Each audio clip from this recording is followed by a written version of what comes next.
Welcome to another episode of our personal empowerment audio program, Finding Yourself in Paradise. Hi, I'm Michael Benner. And I'm Steve Snyder, and our program today is entitled Right Action, Right Now. This is how to do the right thing, meaning the correct thing and the morally appropriate thing, and how to do it in the only time there really is, right now. This is when you do know what you want. You even know the action step you need to take to begin the preparation to receive what you want. You know exactly everything you need to know. What stops you from actually taking that step? This is how to actually take it to the streets, to manifest, to actually do the physical thing you need to do in the universe to get the process rolling. Generally, I think of the action step in manifesting a desired outcome, a goal, whatever result you want to create for yourself, as being sort of step 3 in a process that begins with a nice, clear, lucid mental image of the goal or solution or result that I want to create. And then secondly, the emotional desire first, and then the belief or faith that I really could have this, I really could do this. It's at least possible and worth the risk. That's the force behind the energy. So we get a mental energy and emotional force. But we do have to take action steps. You can't just sit with your eyes closed meditating and do nothing else. There has to be the follow-through. Whether you see it as the action step makes it happen or the action step is basically preparing to receive what you made happen with the mental and emotional stuff, to me it doesn't matter. You got to get up, stretch, and take right action right now. Yeah, we've done a whole lot of shows on how to know what you want, how to determine what it is that is on your path, that is your natural gifts and abilities lead you to do. This is the next step. I mean, once you already do know what you want, and you have that mental image clearly of what it is you want, and you have the desire, the belief, you have the passion, you have the focus and the passion going on together, then what happens is we begin to take that step forward toward what it is we want, and because it brings up so much love and passion inside of us, so much joy and wonder as we're focusing in on what we do want, that love, as its nature, brings up everything unlike itself, and all of a sudden up comes doubt or fear, up comes some negative outcome, some thought of how it could go wrong, some idea of this not working or something bad happening, and it paralyzes us. It causes us to stop breathing. It causes us to stop moving. It causes us, most often, when we're thinking about doing something new that we've never done before, it causes most often for us to go, nah, I think I'm going to not do that. Whenever we talk about goal setting or problem solving, it's important, I think, to keep in mind that the best way, the right action that we want you to take right now, the proven way to get something done is to, well, to borrow a phrase from Stephen Covey, begin with the end in mind. And this seems a little counterintuitive to a lot of people. Again, this is not the kind of thing that's normally taught in school anyway, so you pretty much have to come to self-improvement programs like these to learn these principles. But unless you've been trained or are particularly insightful, I think it's common for people to put the attention on the means, the ways, the path, or the strategy to arrive at some destination. And we'll figure out the destination or the goal, the outcome. We'll finalize and formalize that as we approach it. That's not important. Let's just get started in the general direction. And of course, that's not true. You have to begin with the end in mind. And to take right action right now means, first of all, you've got to fix that goal. You've got to know where you're going and what you want before you could possibly know what to do about it. Yeah, if you don't know where you're going, any road will take you there, as George Harrison so aptly said. The idea here, of course, is that even when you do know what you want, and this show really is about for people who do know what you want. If you don't know what you want, refer back to a previous show. If you do know what you want, it's still not enough. I mean, just knowing what you want, even having great desire to have that thing is not enough, because what happens is we start to think about the action step we need to take, and we even know what that is, but as we start imagining taking it and imagining the ramifications of it not working out or it going wrong, that brings up the doubt and the fear.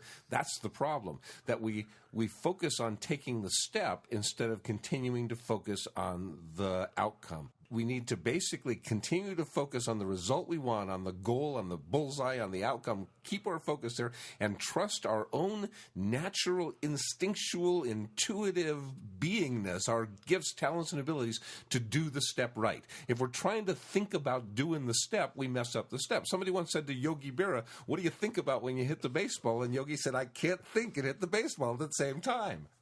Listening to you, Steve, reminds me of when I bought a big motorcycle. I was in my early 30s, and while I'd had smaller bikes as a kid, this was a big adult grown-up cruising highway, not a cruiser, but a touring bike.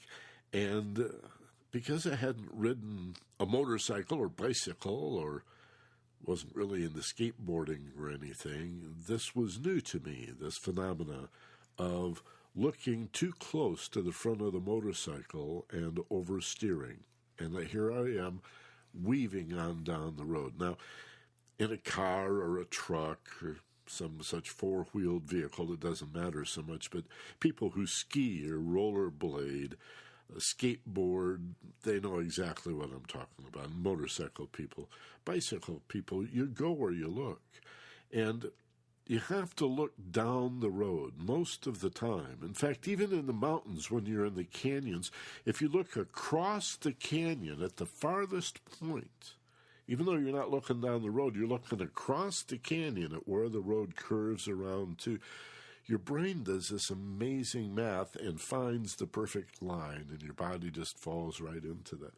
But when you find yourself weaving and oversteering back and forth, too much back and forth, especially in mountain roads on a motorcycle, too much back and forth, invariably it's because you're looking at the front of the bike. You're looking too close to the front of the bike. We got to look out on the horizon. And that allegory, I mean, this even goes to Sonny Bono running into that tree, killed himself on a ski slope because he was looking at what he wanted to avoid rather than looking at the goal.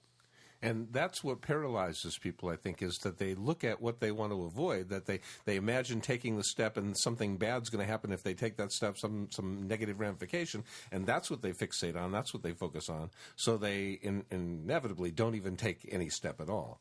What we're saying is that if you continue to focus on the result, on the outcome, that you have to have a leap of faith to trust that you'll know that you'll do the step right. It's like you told a story a long time ago. I remember we used to backpack together, but this was, I think, a solo trip you took where you came upon a stream or a river, a small river, big stream kind of thing with a bunch of rocks in it, and stopped for a minute to think, like, how am I going to get across this stream? And you had, like, figured out I'll step here and then I can jump over to there. And for a few minutes tried to work it out. And I remember as the story went, you told me that another guy came walking up and just, like, walked right across the stream. Didn't even slow down. Yeah, just like maybe he did it every day. I don't know. We were 40 miles from the road. I rather doubt it. Yeah, and he probably never once thought about how am I going. What steps am I going to?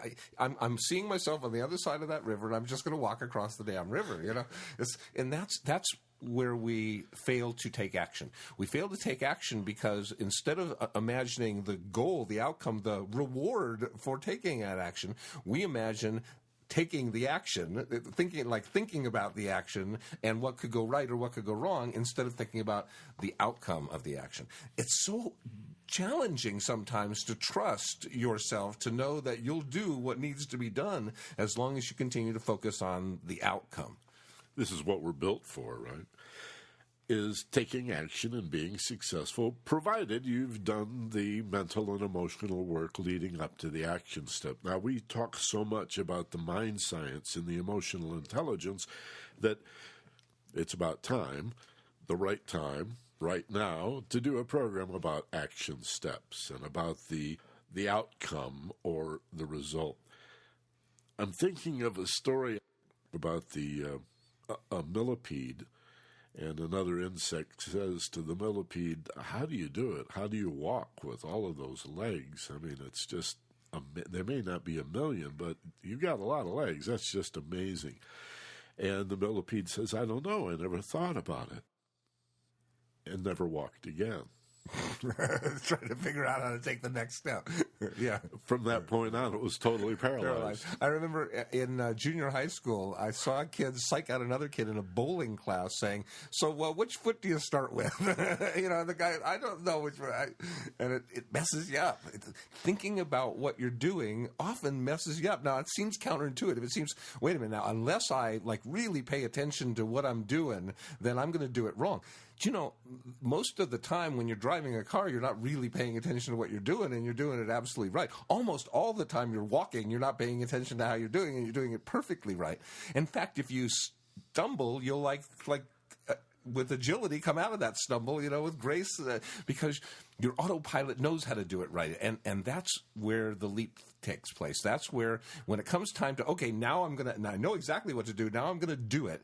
I got to just move myself into movement and keep focusing in on the outcome. Keep focusing in on the target, not the next thing that's going to happen. And that's where we mess up, is we focus on the next thing that's going to happen instead of just moving through the next thing that's going to happen with grace, agility, stumbling at, even if we fall, agilely coming out of that fall and moving to the next thing and next thing, staying focused on the target. I think your point that we can do and probably should do some things unconsciously is a good one.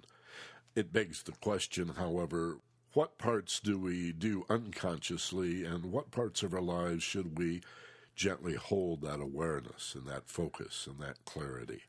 And I think if we are good at doing unconsciously the things that don't really need our attention, that then frees our attention up to put on what needs our attention, and that's the outcome or the result, right?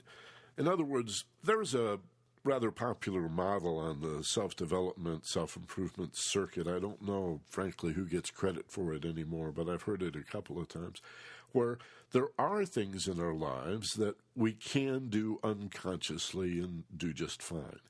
Routines that we want to establish for ourselves, a good habit that we begin with unconscious incompetence, and then we develop that to a conscious level of incompetence. At least we're paying attention now.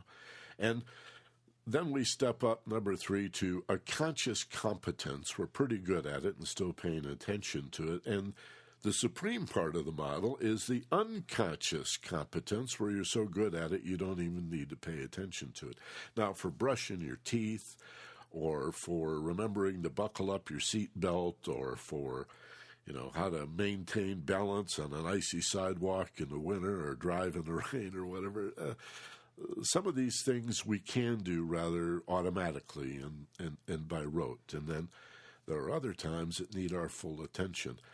I think that's part of what humanity is going through right now, is figuring out, where am I supposed to put my attention? What's the best use of my awareness? And I'm afraid most of us, most of the time, do so much of our lives on autopilot, unconsciously competent, that we just allow the mind to wander and exercise little discipline at all, and often then feel disorganized and obviously unaware of what's going on around us. So, to number 1, learn what it means to be conscious and aware, to identify with that level of mindfulness. That's the higher self we find in paradise, right? The one who makes the choices and is lucid about what's happening right here, right now. And then to decide, where am I going to place that? Am I going to focus primarily on the means to the end?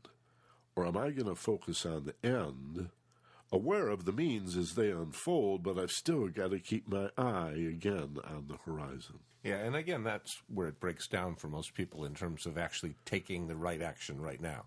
That what happens is, if in fact they get to the point where they know what the right action is, they know they need to make that phone call. It comes down to simple. They need to call that potential client, or they need to call their mother, or they whatever it is. They need to do something. They know that. That I've been putting off doing. I've been procrastinating, or I've been dreading, or I've been, I know there's some risk involved, but I know it's for my best good and the best good of all concerned. There's no question in my mind it's the right thing to do. There's also no question in my mind that sooner is better than later, so now is the only time there really is. So I know the right action. I know right now is the time to take that right action. So what happens is, if I focus on the deed of making the phone call, okay, I get paralyzed. That's why I didn't make the phone call the last time the thought came up, and the time before that, and the time before that, and the time before that.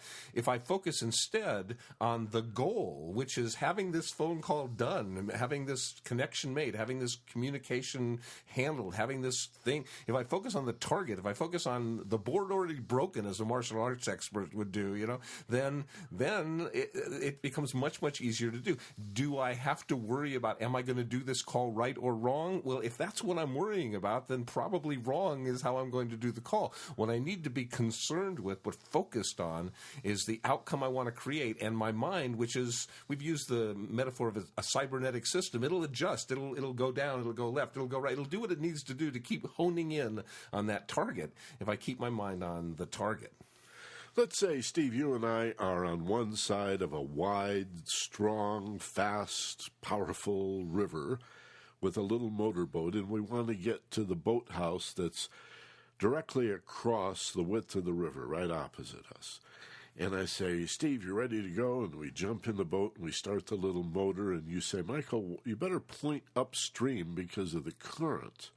It's going to carry us downstream, and you want to allow for that, right, so that we don't miss our mark. You actually have to move away from where you want to go to get to where you want to go. Yeah. But I complicate things further and say, Steve, I think it's a pretty windy day. The wind's actually blowing in the opposite direction of the current. So we're going to have to allow for that. And I suppose we could do the calculus and chart some sort of course. But, of course, like in many times in life, I think we're better off with a kind of a dead reckoning that says keep your eye on the target, and whether the current carries you downstream or the wind blows you upstream, you just keep adjusting.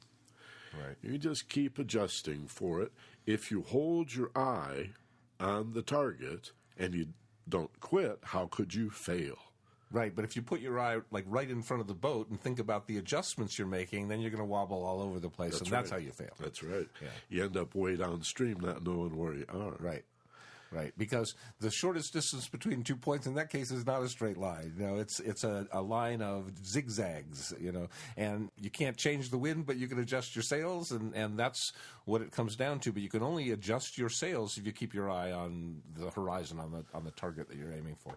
So when we feel like we're afraid to take the risk, we are not taking right action right now and rationalizing 101 different reasons for it, understand that you're probably looking too close to the front of the motorcycle. Right, at your next step and not the outcome. Right, and so you're not affirming the result or the success of creating your goal or your solution. What you're looking at is another problem on the way. The imagination, if not filled with the goal, has to be filled with something. So it's going to be filled with, how am I going to do that? Well, what if I do it wrong? And then all the spreadsheet of what ifs come up, and you get mediocre results. You're behaving like everybody else, wondering whether you're going to get there, rather than knowing without a doubt I'm going to get there, so therefore I don't really have to obsess on how I'm going to get there. I'll adjust as I get closer. I'll refine and recalibrate, and as long as I don't take my eye off the prize and don't quit, how can I fail? I mean, it's in our nature to do that. When a baby gets up and starts to walk and falls over, it doesn't go, oh, that didn't work, I think I'll quit. It's like, it's in our nature to just do other stuff and just, learn from mistakes and to get up and keep our eye on. I'm certain, I can't say for 100% certain, but I feel fairly certain that no baby thinks, I don't think I'm going to be able to master this thing. Like every other human being's doing it. It never occurs to a baby that they won't be able to do that too. It's like, this is what people do. So if we get into the try process, if we're trying to do it, which implies in our mind that there's some failure possibilities, then we're thinking about the next step and analyzing that step and thinking what could go wrong with that step, then we don't even take the step. And the step only gets taken when our mind thinks, good will happen if I take the step. It will feel good to take the step, and that comes from the result, not from the step. Certainly not from worrying about what could go wrong if you take that step. It's that same amazing contradiction, that paradox that we live with, that the only way I can feel safe is like to worry, like to make sure everything's, in place, because if I like take my mind off of worrying about anything going wrong, then something will go wrong and I can't feel safe if something can go wrong. So the only way I can feel safe is to worry, but of course if you worry you can't feel safe, and it's just such a amazing mind mess up, It's like I'm only safe if I'm worrying, but if I'm worrying I'm not safe. That makes no sense at all, but it's the way we live. Many people, if not most people, live most of the time simply because, as I've said several times on this show, we are descendant from the most paranoid. It was that kind of thinking that was what caused our ancestors to survive. I guess we all wonder from time to time whether the world is crazy. And if you ever decide, to a large degree it really is, this would be why. Well, if you are questioning that, read any history book or look at any news, and you'll see clearly a good part of the world is crazy. Well, we think such absurd things, and you boil them all down, and at the root is what you've just described. I'd like to spend just a minute on it here. You're saying that the best way to feel safe is to feel frightened, stressed. So you've got all your bases covered so that nothing bad could happen. Right. So feeling safe is really feeling frightened. And the best way to feel safe is to be prepared for anything at any time. So always have some anxiety so that you'll feel safe. Excuse me, if you did that, you'd always have anxiety and fear. And never feel safe. It's total jabberwocky. Turn it around. Well, if I allowed myself to feel safe, I'd be putting myself in danger. I'm in too much danger to feel safe. I'm in too much danger to feel safe. So by feeling safe, I put myself in danger. But the best way to be safe is to feel danger. I mean, it's so convoluted that at first blush it makes sense, but it seems to, but turn it over in your head, nothing could be more contradictory. If you're in danger, feel endangered. If you're safe, feel safe. If you want to feel safe and you feel in danger, breathe, relax, call it excitement, and you'll feel safe, and then safety will follow. I like the old newspaper man, A.J. Musti, said there is no way to peace. Peace is the way. Let's get it straight. We've pointed out that success does not make you happy. It's happiness that is the way to success. And we got to get the pony in front of the cart, or get the cart behind the pony here, and get real clear on what is an outcome and what is a means to an end. So what happens is we focus on the means and not the end, and we take our eye off the ball, we let go of the target, we stop thinking about the outcome that we want, and as we focus on the steps, the actual steps that we need to take, it causes us confusion, because good things could happen or bad things could happen, lots of possible outcomes could happen, and as we move into confusion, what our brain does is it confuses confusion with danger and reacts to that danger the same way as it would react to any danger: fight, flight, freeze, faint. It doesn't allow us the courage, the creativity, the intuitive, the whatever it takes to take that actual step. As soon as our mind is experiencing confusion, and if we're thinking about the step we're going to take and what could happen if we take that step, we often get confused. And as soon as our mind experiences the confusion, it causes the physiological reaction of danger. It causes us to tighten our muscles and hold our breath, and our brain thinks we're in danger, and now we don't take that step. We fight, or we fly, run away, or we freeze and don't take the step. So the bottom line here is simple, that as soon as our brain thinks about taking the step, and it knows the step it needs to take the attention off of the step while you're taking the step and focus on the target. Like, yeah, I'm ready. I've thought about the step. I've got worst case scenario all worked out. I've worried once. If something bad happens, this is what I do. But bottom line is, now I know I'm ready to take that step. I know the step I need to take. Now I'm going to take my mind off of taking that step and put it back onto the destination, the target, the reward, the outcome, what I'm looking, why I'm taking this step, the reason, what causes me passion and desire. The thing to focus my passion on is not the step I'm taking, but the outcome I'm going to get by taking that step. Another stalling technique that we use, because we're afraid of fear, which means afraid of taking the risk necessary to quote, fail. Oh, no, I didn't win. I failed. No, you didn't fail. That was just another learning opportunity to keep you on track, to take you a little closer. See, so much of this stuff is attitude. So another bluff, I think, that we use, unconsciously albeit, to prevent that action is to say, well, the time is not right. The timing's not right. I'll do it later when the timing is better. And sometimes that's absolutely appropriate. Maybe. You have to wait for the fruit to ripen. But sometimes it's just a procrastination tactic. And to look at that is the other part of today's program, right action, doing the right thing right now. Understanding that now is all you have. You know, whether it's Eastern or Western esoteric thought, the idea that time is an illusion is as old as time itself, that all you have is now, that eternity is not this giant basket of time that you couldn't begin to get your arms around, but rather a pinpoint of time that is infinite and eternal.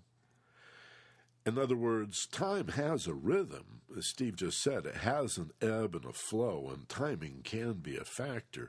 But when we take it from its cyclic nature and stretch it out like a number line, that's where we get in trouble with time. Now we think, well, left of that zero is the past. And that's a real thing. That's not just my memory or my imagination thinking it's remembering. Oh, no, that's fixed. That's the past. And over here, all these spaces to the right of the zero, that's what will be. Some of it may be predestined, and so on and so forth. Well, no, I'm sorry. A clock is round for a reason. There is no past. There is no future. It just goes round and round. It has an in-breath and an out-breath. It has a peak and a valley, just like the waves you see moving through the ocean or a lake. To get that in your head is to call your bluff and say, all right, time is an illusion, but even Michael admitted there is a rhythm to things. Is this the right phase? Is this the right time? Ready, set, go, now. I think you're calling your bluff on taking the risk and stepping into it. I think the secret is to let go of the feelings you're calling anxiety. Acknowledge the weak knees and the girded loins, the butterflies and the heart palpitations, and call it, oh boy, instead of, oh no. Take a breath and take that right action right now and see if those same feelings you were calling fear don't suddenly feel very much like excitement. Yeah, because the fear that you have is real. I mean, you're feeling the fear, but it's all in a place that isn't real. It's all in either the past or the future. Right now, you're safe. I mean, right now, there's absolutely zero danger. Right now, you're safe. The fear is in the past, because the past can hurt you. You can remember things that you regret or you're remorseful or embarrassed or ashamed of. The past can hurt you, and if you let it. And the future can hurt you. People worry and drive themselves into ulcers and nervous breakdowns by imagining bad things happening in the future. The past and the future have great power to hurt you if you give it to them. But now, there's no danger. Now, you're perfectly safe. Well, your point is well taken. The past hurt or the fear of future hurt can only impress you or impact you if you bring it into now by putting your attention on it now. Refuse to do that. Just think of what's happening now. Look at the clouds. Center on breath. That's the ancient way, is just put your attention on the bottom of your nose and watch yourself breathe. Almost as if you were watching somebody next to you breathing. Only it's the bottom of your nose, and without interfering in any way, you just detach and passively watch the in-breath and the out-breath. And that traditionally has been the way to create awareness of now, and then you can take that attention gently to whatever you want. Now you're aware that there's butterflies here. I never saw butterflies here. I never look at these clouds. They're actually quite exceptional. My goodness, I haven't done this since I was 10 years old. I think I'll just lay in the grass and watch the clouds float by. Or it could be I'm solving a problem, or I'm practicing better communication with my spouse or my business partner. But to do it in the safe, relaxed place that is now, that the brain researcher calls alpha and that Steve and I call paradise, that's the secret. So when you know where you want to go, and you know the steps you need to take to get there, basically. I mean, you know the direction you want to head. And the outcome, again, is not because you have to get there. It's just pointing out the direction you need to take. It's really the direction more than the destination. You may not get there. You may get way past there, but it's what you're aiming at right now. You can change your mind, but it's what you're aiming at right now. If you keep your mind on that, then you don't think really about the steps that you're taking. I was just thinking about an experience I had earlier this morning where I was standing outside of my place, and in the distance, maybe, 50 yards away, my two puppies were frolicking in the grass. And I saw, and it was first thing in the morning, and I saw them playing out there, and I went to walk over to them, and I didn't pay attention to a single step. Not one step that all I was thinking about was what it was going to be like when I got there and they were licking my ears and I was cuddling them. And it never occurred to me to think about, do I need to, it's not level ground. I mean, walking over, but it never occurred, do I need to watch my step? I don't need to watch my step. I surveyed the land. My mind knew what was there. I saw the dogs, and now I can focus on the dogs and the joy that's going to be when I get there. And they didn't let me down. They were wonderful when I finally did arrive. And I think that's the key. If we can focus on how great it's going to be when we get there, instead of like, oh, what do I have to go through on the way? It's not hard to find somebody who'll argue with this idea, but Steve and I together have about 60 years or 70 years of researching mind science and brain research and consciousness studies, success books, and all that together comprises the personal development or personal empowerment field. And I go back to Stephen Covey. I just love the way he said it. Begin with the end in mind. It doesn't matter how you get there if you know clearly what there is.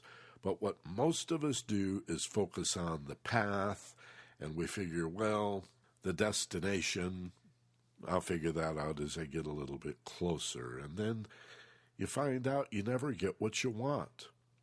And then you realize it's because you never really knew what you wanted.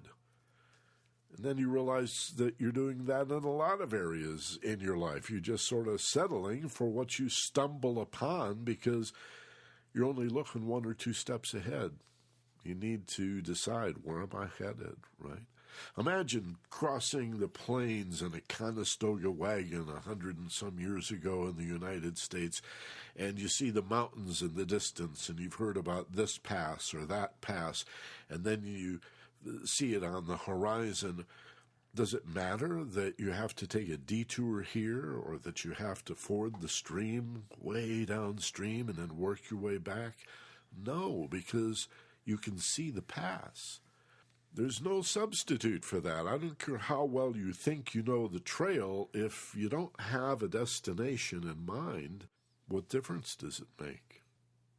How do you know what there is? There's just no there. That's really true. So the idea is you have to have the destination that you're aiming toward in mind, the bullseye in mind.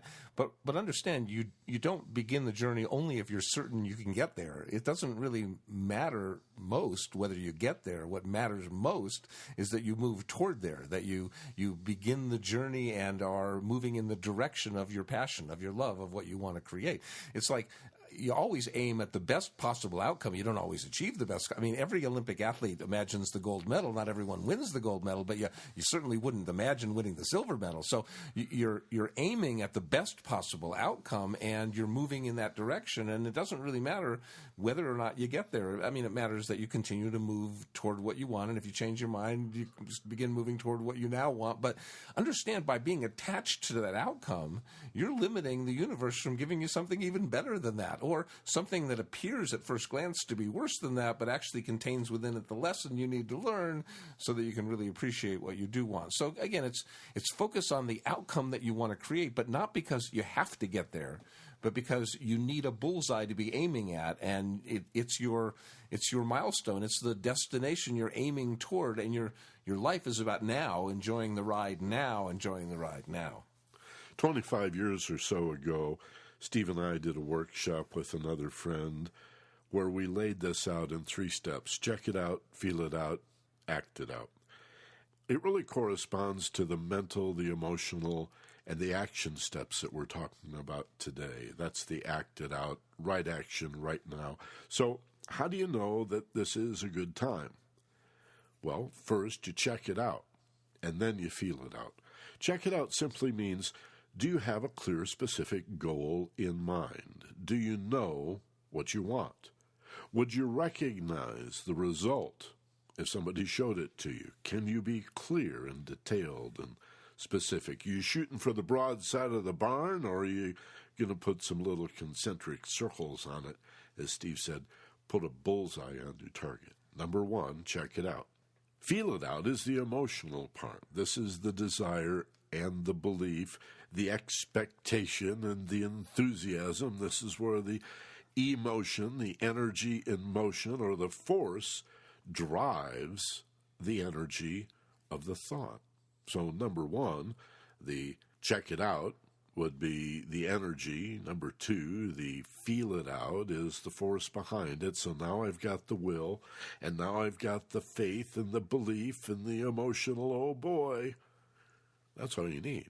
Now you're ready to act it out. It's the right time to act it out. There may be other mitigating factors, but generally you can call your bluff if you're procrastinating and stalling, and you see that pattern in several areas of your life. Review. How would I know if I'm ready? Review. Number 1, do I have a clear goal in mind? Number 2, do I feel strongly about it? Is there any reason this is not the perfect time? And take right action right now. And then, like the shampoo bottle, lather, rinse, repeat, repeat, repeat. Keep doing it over and over again. Hold gently in your mind, but clearly the goal, and just step toward it. And if you find that you're off track, that's okay. Just keep stepping toward it. Keep adjusting. Went too far the other way? Not a problem, because you've got that clear vision and that strong passion. As a recovering procrastinator, I've learned a couple of tricks that work real well for me along the way. And one of them is when I find myself procrastinating, putting off something I know that now is the right time to do, I break it down to what's the smallest, little, tiniest thing I can do that doesn't scare the hell out of me, the tiniest thing that creates momentum, that gets me out of this stuck place that I am. What action and step, even if it's the littlest, tiniest, like even sometimes it's write it down at a particular, put it down in my book for 3 o'clock. You know, I mean, I did something, right? Just doing something instead of doing nothing. That's huge. The tiniest something that I can sometimes.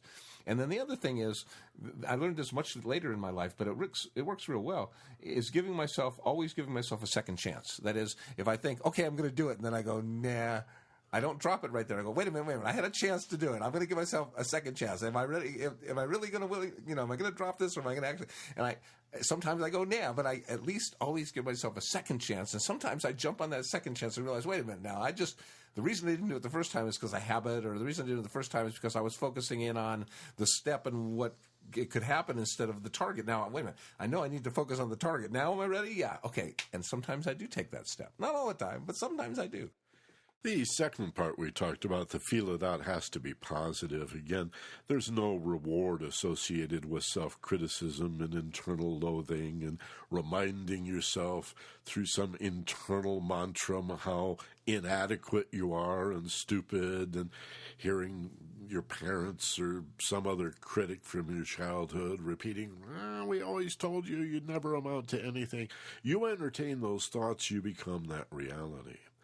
And while it may, especially for some more than others, be very hard to eradicate or eliminate, the idea is to replace, to supplant.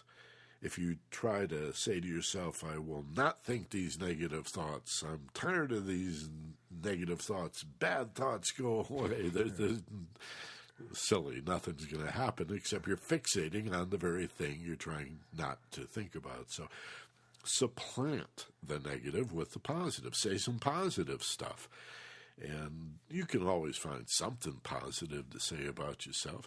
If you're not the president of your own fan club, why delegate? I think that's your job, to be the captain of your ship, the master of your destiny. Most folks are just so afraid they'll become egotistical if they champion their own cause, and so they're going to play small, right? And so they're going to play small as if that's a favor to the world or themselves. Come on out and play big and bold and bright. Dream big dreams and then take the right action right now, learning from what other people would call failures, always learning from what anybody would call a mistake, and then refuse to quit. How could you fail? Act as if your success is guaranteed. And so the idea, again, is you cannot not think of something. If I say don't think of a rainbow, you think of it. But what you can do is think of something else instead. And the way to supplant the thought, the feeling, the way to supplant what's ever going on in your mind is to put yourself in a frame of mind to do so. And that's a place we call paradise. It's technically the alpha brainwave state. And it's something you can achieve easily by the act of will, the intention to do so, the idea in your mind that I want to achieve this, and then focus on the goal being imagining yourself in paradise. So it starts with closing your eyes and taking one slow, conscious, deep breath, that, as Michael described, paying attention to the breath in and out. And as you release, find the peace and know it's so nice here in this place of paradise. After taking a few slow, deep breaths, you allow your body to find its natural rhythm. Easy breathing, and your eyes are already closed. And the third element is just to create and sense a letting go feeling in the muscles of your body, from head to toe and back again. Feel yourself melting, just softening a little bit to the very core of your being, to reduce the stimulus, visual, feeling safe, feeling relaxed. And automatically your emotional nature becomes calm, and your mental nature becomes quieter.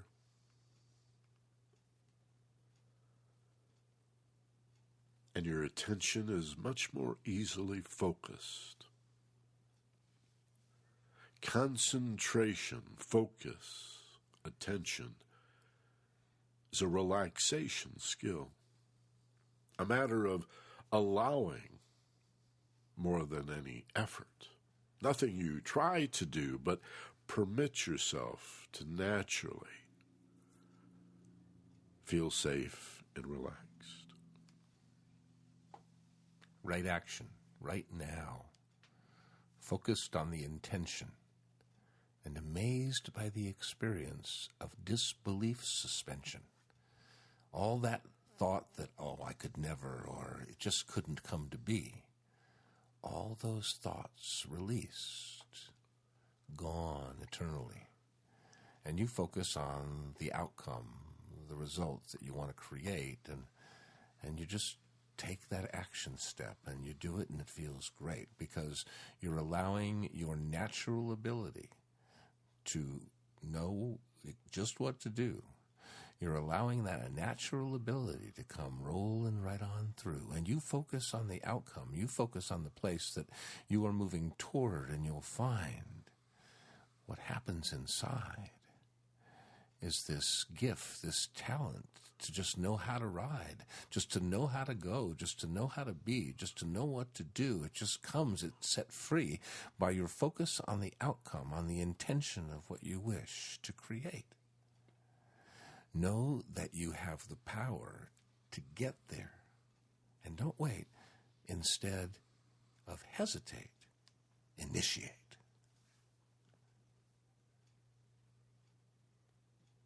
Simply by trusting your first impression. Think of a goal, a desired result, a solution or outcome that you would like to see in your life, manifesting.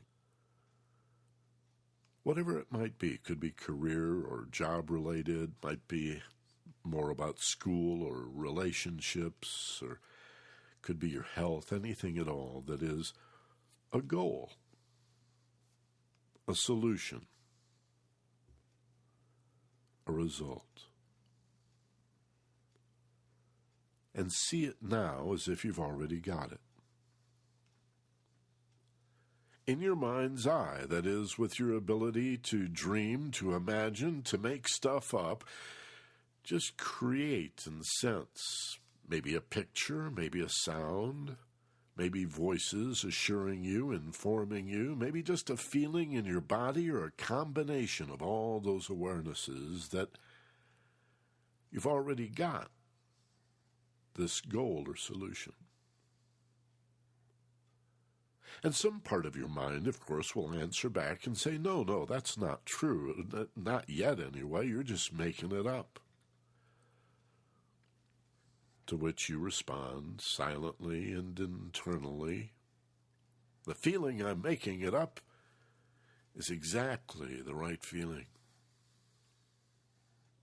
As surely as planting a seed is necessary for me to harvest in the fall, I dream the dream now that allows me to almost taste the food months in advance, to feel in my body the feeling of accomplishment and success that leads to further accomplishment and even greater success, not only for me, but for the greater good of my family, my community, and all concerned, and risk feeling the rewards.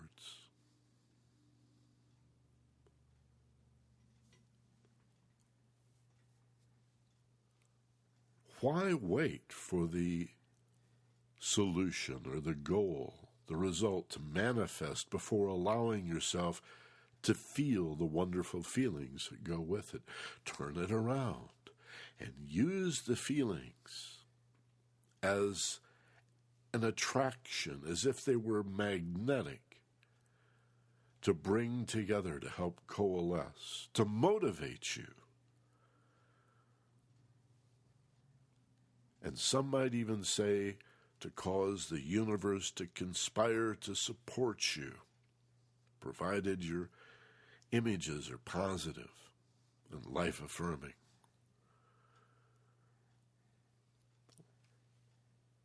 Throw your heart out in front, and the result will follow. So set your mental GPS on anything you choose, and know that you have the natural ability to know what strengths to use to take you there, and you focus on where it is you wish to be, as if you're there. It's already true. It's already reality. Trust your natural ability. Gain momentum by taking a step, and then focus on the target, on what you wish to get, or have, or do, or become, or create. Focus on the outcome being great, not just okay, not small dreams in your mind. Deep inside you have to reach to find what you want the most, the best you can find, the best possible outcome there in your mind. So focus on the outcome and allow yourself to go. Just trust that deep inside of yourself, somewhere there, you'll know. And you'll take a step, and you'll take a step, and each step will create, moving toward the outcome that you're focused on is great. Focus on the outcome, the best you can create. Imagine the best possible outcome, because if that outcome feels real great, then that's what your mind will move to create. And bring this feeling of accomplishment, this sense of success with you gently and effortlessly as you prepare in a moment to open your eyes and awaken to the room around you. Orienting yourself to the sound of our voices, you take a nice, slow, deep breath and fill your lungs. Hold for a moment, and then as you exhale now, open your eyes, wide awake and alert, rested and refreshed, and I'll bet still carrying some of that oh boy that goes with motivating yourself to success. So next time you find yourself in a situation where you are procrastinating, you aren't taking that step you need to take a moment, become conscious, give yourself another opportunity to take that step. Use our Share One with a Friend gadget at focusedpassion.com. It's right under the built-in player on our website to send as many of these premium audio programs as you wish, as often as you'd like, to everybody you know that you think will benefit from them. Who do you think would love to hear this program that you just heard? Go to focusedpassion.com, log in, and we'll send it for you. Just include their name and email address and share one with a friend. Thanks for joining us every week on Finding Yourself in Paradise. For Steve Snyder, this is Michael Benner. Be gentle, love life, and take care of each other. Aloha from Maui.